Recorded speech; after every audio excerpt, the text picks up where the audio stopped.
Inte sedan början av 90-talet så har den ekonomiska situationen för Sveriges hushåll försämrats så snabbt som nu. Den högsta sedan 1991.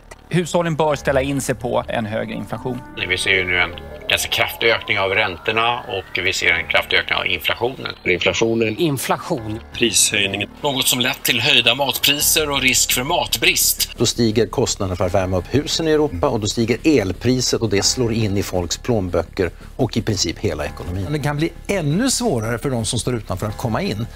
Hyperstagflation riskerar att drabba världsekonomin.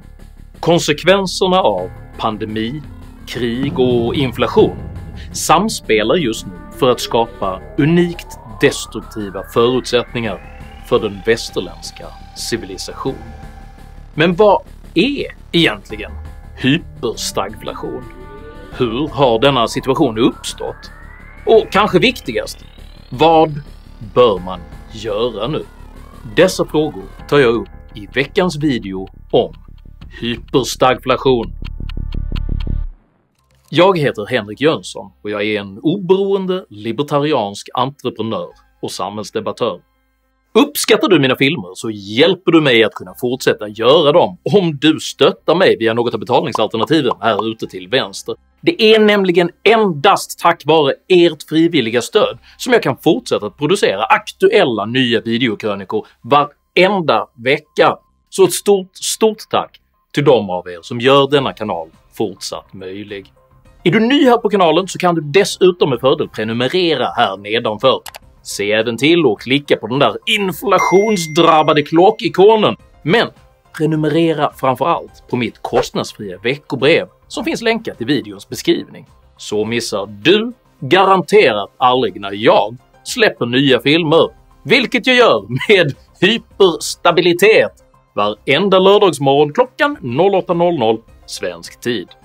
Idag talar jag om epidemin, energin och ekonomin. Häng med!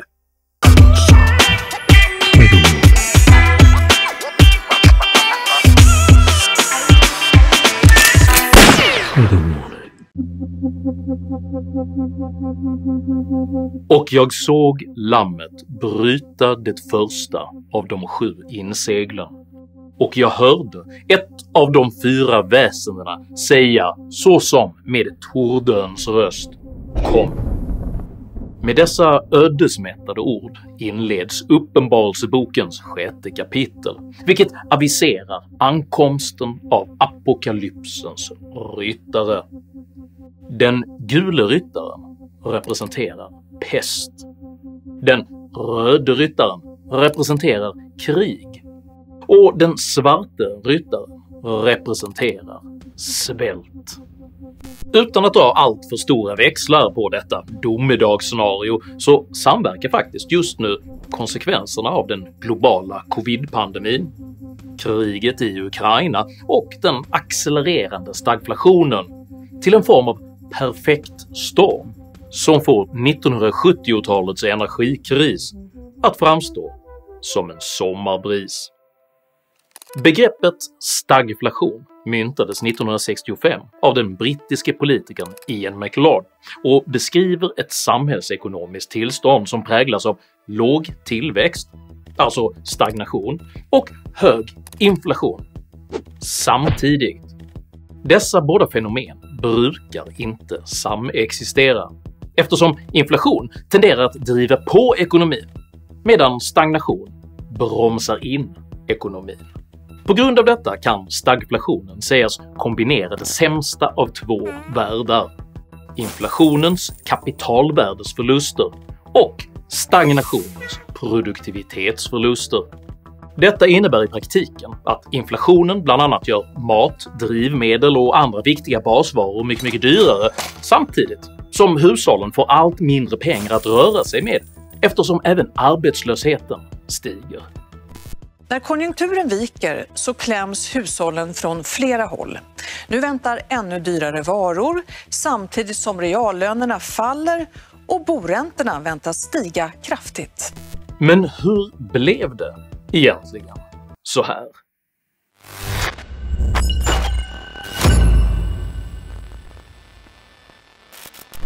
Anledningen till att världens ekonomier nu ser ut att röra sig in i stagflation går hela vägen tillbaka till subprime-krisen 2008.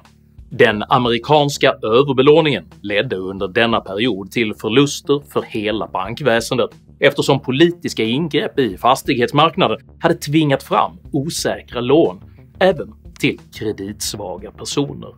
När dessa lån började förfalla slutade bankerna gradvis att låna ut pengar till varandra med följden att hela kreditmarknaden kollapsade i vad som kom att kallas the credit crunch. From the economic credit crunch, which hardly anyone predicted. För att vända denna utveckling tillämpade centralbankerna så kallade kvantitativa lättnader, vilket egentligen bara är ett elegantare sätt att säga att man tänker trycka mer pengar. Under många år pressades även räntorna artificiellt ner till negativa tal. Rent metaforiskt kan detta liknas vid att ge en kompis som har druckit sig redlös på billiga lån en rejäl dos kreditschack för att han ska kunna fortsätta sitt festande. Det hela fungerar för ögonblicket, men resultatet är påtagligt oberäkneligt och det långsiktiga priset är högt. Hög på denna ekonomiska doping störtade sig den allt mer överhettade världsekonomin år 2020 huvudstupa ner i globala marknadsnedlåsningar till följd av covid-pandemin. Nedlåsningarna skapade arbetslöshet, konkurser och handelsunderskott, vilket i sin tur drev upp priserna på både transportlogistik och bristvaror. Världsekonomin hade ännu inte hämtat sig från dessa restriktioner när Ryssland inledde sitt angreppskrig på Ukraina, vilket ytterligare förvärrade försörjningskedjornas problem. Eftersom Ryssland och Ukraina står för en stor del av den globala produktionen av gas, olja, vete och konstgödsel drivs nu även priserna på energi och mat upp ytterligare, vilket accelererar en redan hastigt stigande inflationstakt. Idag kritiserade EU-toppmötet i Bryssel Ryssland för att blockera Ukrainas hamnar i Svarta havet och med det exporten av vete och andra livsmedel, något som lett till höjda matpriser och risk för matbrist. Världsbankens vice ordförande Indermit Gil beskrev nyligen den rådande situationen som den största råvarukrisen sedan 1970-talet, vilken om kriget blir långvarigt riskerar att göra priserna ändå högre än vad nuvarande prognoser visar. Råvaruprisökningen har redan bidragit till de högsta inflationsnivåerna på 40 år och en rekordökning av det europeiska konsumentprisindexet på hela 8,1% sedan förra året. Samtidigt har den internationella valutafonden IMF skrivit ner sina globala tillväxtprognoser från 4,4% i början av året till 3,6% nu i april. Och man har dessutom nedgraderat sina prognoser för 143 länder som tillsammans står för 86% av världens BNP. EU-kommissionen menar att invasionen av Ukraina bland annat leder till högre energipriser som försvagar hushållens köpkraft, ökade produktionskostnader, minskad världshandel och ökad osäkerhet för företag. Vitala basvaror som blivit svåra eller till och med omöjliga att importera måste nu delvis ersättas med inhemsk produktion, vilket kostar mycket pengar och kräver stora mängder energi. Faktum är att bara produktionen av konstgödsel står för hela 1,2% av världens totala energikonsumtion. Parallellt med det kritiskt ökande energibehovet har flera av Europas ekonomier på ideologisk grund valt att avveckla sin inhemska baskraft i form av kärnkraft, vilket innebär att man gjort sig beroende av just rysk olja och gas. På europeisk nivå är beroendet än större än i Sverige. I Tyskland till exempel utgör naturgas 27% av all energi och nästan allt importeras. 40% av all naturgas i Europa kommer från Ryssland och orsaken till att Europa har gjort sig så beroende av den ryska naturgasen det är klimatet, eftersom det är bättre att elda naturgas än att elda kol. Kombinationen av en kreditdopad och förstoppad postpandemisk deflationsekonomi, krigsinflation och en självförvållad energikris riskerar nu att samverka till en perfekt ekonomisk storm.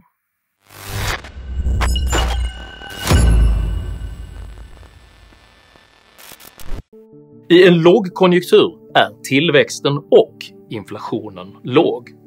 Med hjälp av penningpolitiken kan för låg tillväxt respektive för hög inflation förhindras, till exempel genom höjningar och sänkningar av reporäntan.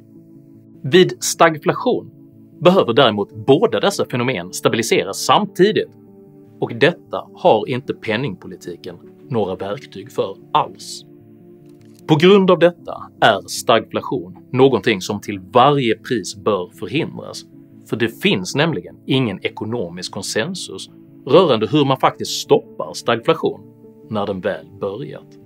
Den svenska Riksbankens inflationsmål ligger på 2 procentenheter per år, men inflationen är just nu redan 7,2% och den fortsätter att stiga. Som konsekvens av detta tvingades Riksbanken höja styrräntan från 0 till 0,25 procentenheter redan den 28 april 2022 istället för 2024 som var planen. Bankernas räntor tenderar även att följa styrräntan, men med påslag för sina egna marginaler. Förra veckans höga inflationssiffror gav omedelbar effekt på bolåneräntorna. Och i Swedbanks reviderade prognos räknar man nu med att den rörliga bolåneräntan kommer att ligga på 3,4% inom ett år. För att bli konkret innebär detta alltså att en person med ett lån på 5 miljoner kronor som idag betalar 75 000 kronor årligen i räntekostnader inom ett års tid beräknas behöva betala mellan 150 000 och 200 000 kronor för samma lån.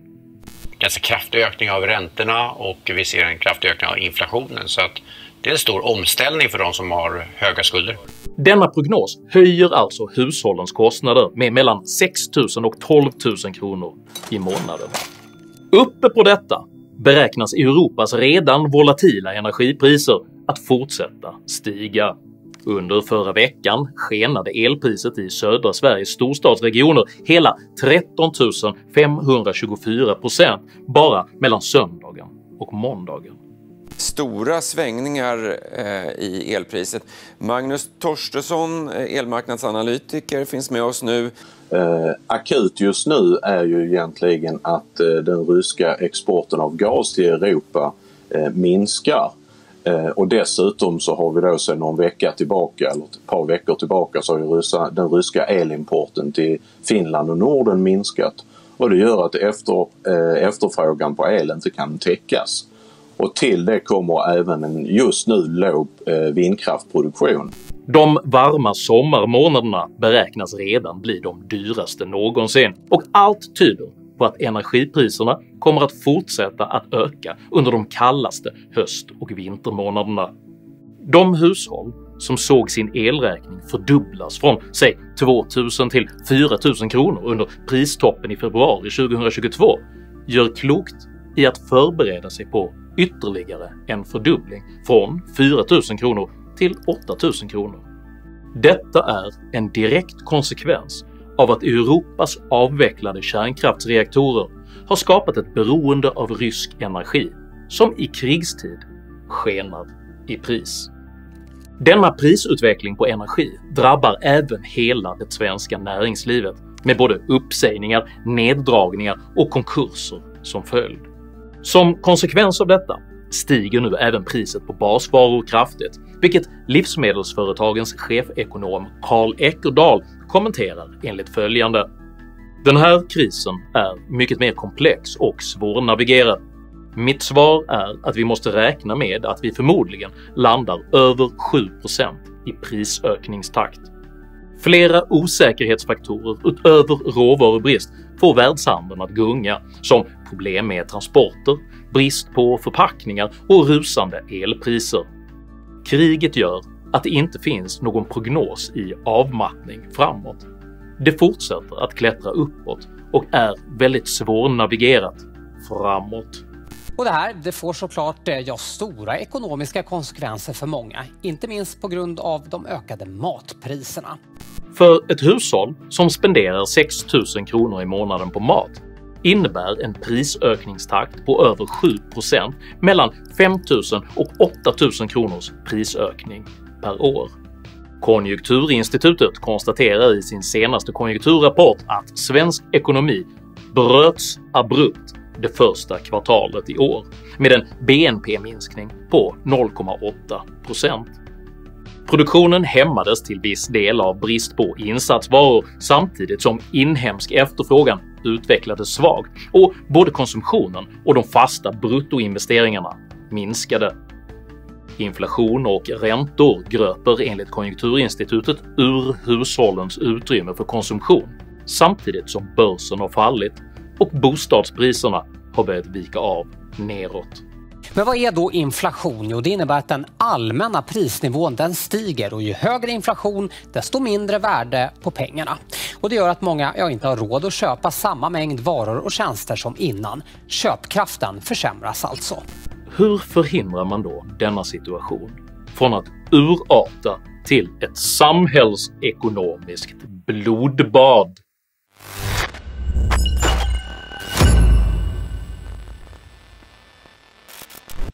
Mycket tyder på att Sverige under hösten kommer att ha inflationssiffror på väl över 7% med en bolåneränta runt 5%, recession, negativ bytesbalans samt fastighetsförluster på mellan 10 och 30%.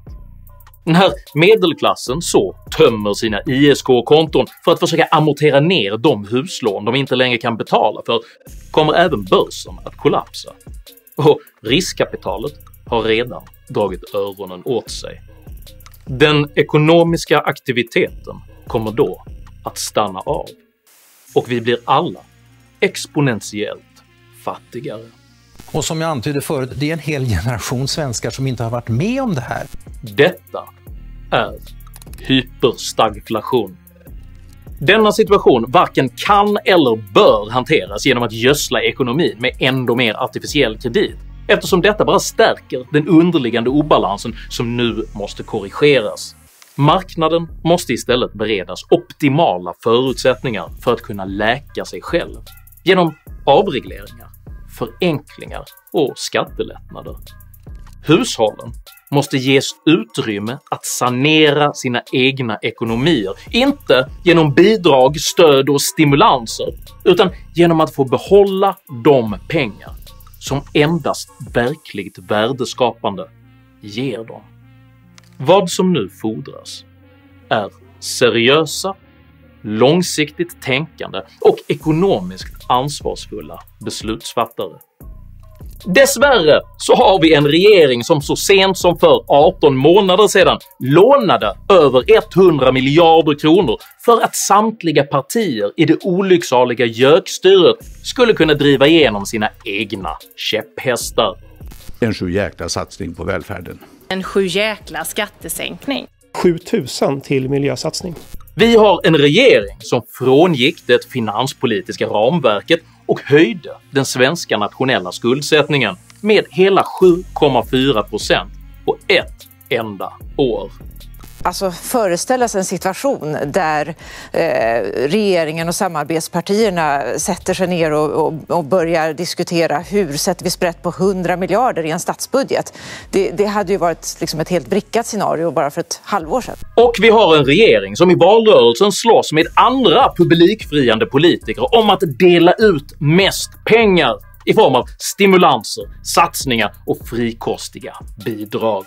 Regeringen kommer därför att avsätta drygt 6 miljarder kronor i stöd för att kompensera de hushåll som drabbats hårdast. Elpriskompensationen når över 1,8 miljoner hushåll. För det andra kommer regeringen lägga fram en särskild drivmedelskompensation på 1000 kronor till alla privatpersoner som äger en bil. Detta beteende är exakt vad som orsakat krisen i Sverige och i andra västerländska länder. Den politiska föresatsen att köpa aningslösa väljares röster för deras egna pengar under föreställningen att någon annan kommer att betala kalaset vid ett senare tillfälle när de inte längre själva är ansvariga. Men tillfället då kalaset ska betalas är nu. Notan ligger på bordet.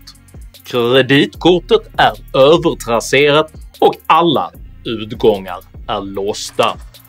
Det finns dock förtröstan i att apokalypsens fjärde ryttare faktiskt är segern. För även sjukdom, krig och svält har faktiskt en ände. Och kanske erbjuder de prövningar vi alla nu ovillkorligen står inför en form av rening, där bortskämt, självupptaget och moraliskt koketterande ledarskap slutligen tvättas bort till förmån för en nyktrare era utan poserande ytligheter. Det finns faktiskt redan indikationer på att identitetspolitikens mest odugliga företrädare är de första som faktiskt städas bort när svångremmen dras åt på allvar. Nu är det upp till var och en av oss att som civilsamhälle resa sig för att vara goda familjeförsörjare, goda grannar och goda medmänniskor i en tid där civilsamhället måste bära det ansvar som den politiska makten inte längre förmår göra. Och då såg jag framför mig en vit springare och ryttaren på dess rygg bar en båge och en segerkrans sattes på hans huvud, ty han kom som segrare för att segra på nytt. Tycker du att ett fungerande energisystem, en balanserad ekonomi och ett ansvarsfullt civilsamhälle är viktigare än finansieringen av ideologiskt poserande? I så fall tycker jag att du ska dela den här videon med dina vänner. Och varför inte passa på att prenumerera på min YouTube-kanal om du ändå är i farten.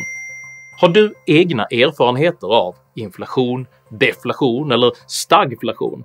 Dela i så fall gärna med dig av dina upplevelser i kommentarsfältet här nedanför. Jag uppskattar all respektfull kommunikation. Kom dock ihåg att alltid vara artig. Jag accepterar inte aggression, personangrepp eller rasism i mina idédrivna kommentarsfält. Tack för att du som kommenterar respekterar detta. Jag heter Henrik Jönsson och jag tror att vi står inför mycket hårda tider, men även att vi tillsammans kan gå stärkta ur dem. Tack för mig och tack för att ni har lyssnat.